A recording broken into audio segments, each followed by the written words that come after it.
Kamu pernah nggak buka HP pagi-pagi terus lihat berita headline negara A menyerang negara B, orang pecah, minyak naik, IHSG mirah darah.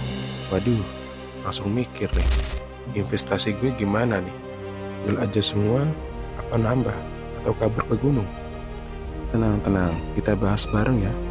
Karena justru di tengah kekacauan dunia, kadang ada peluang emas yang jarang orang lihat.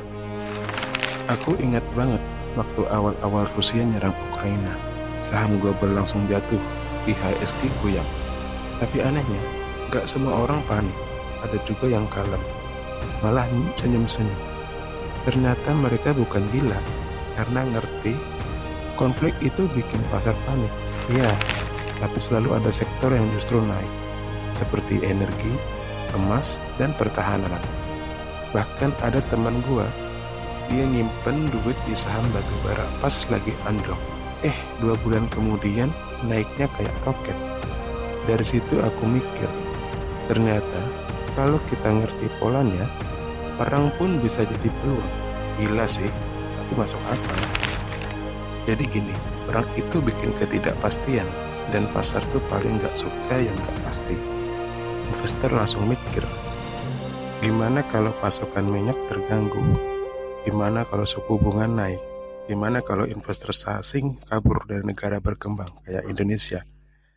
Akhirnya saham-saham pada dijual. Tapi bukan berarti semua jelek. Justru kayak emas, minyak, bahkan saham alat tempur itu bisa naik tinggi. Jadi penting banget, jangan reaktif tapi responsif. Jangan asal ikut panik. Oke, sekarang pertanyaannya. Kalau situasi kayak gini kejadiannya, kita harus ngapain? Aku kasih 3 jurus andalan ya. Ini aku lakuin selama aku berinvestasi dan pengalaman yang aku pernah miliki. Pertama, siapin dana aman. Sebelum mikir cuan, pasti dulu kamu punya dana darurat. Jangan sampai kamu beli saham pas perang, besoknya malah jual rugi buat bayar beras. Yang kedua, pantau sektor yang diuntungkan, seperti energi, emas, dan komoditas, saham-saham alat militer, kalau ada yang listing di bursa luar. Bukan berarti beli asal ya, tetap lihat fundamentalnya. Yang ketiga, lakukan dollar cost averaging aja, jangan all in ya. Beli bertahap, misal tiap bulan 2 juta, bukan langsung 20 juta gitu. Jadi kalau harga turun lagi, kamu bisa average down. Kalau naik, kamu udah ikut dari bawah. Ingat, yang sabar yang cuan, yang panik yang nyangkut. Perang bukan cuma di medan tempur. Kadang perang terbesar ada di dalam kepala kita sendiri. Aduh, gimana kalau rugi?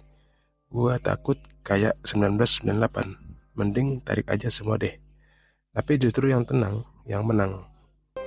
Warren Buffett bilang, be greedy when others are fearful. Artinya, saat orang takut, kita harus lebih berani.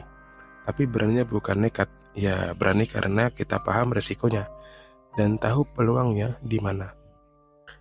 Jadi intinya, perang dan konflik emang bikin ngeri.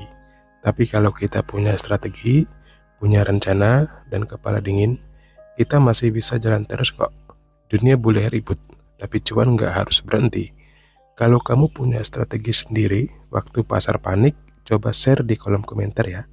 Dan jangan lupa kalau suka konten kayak gini, klik like, subscribe, dan nyalain loncengnya. Sampai ketemu di video selanjutnya. Stay cuan, stay waras.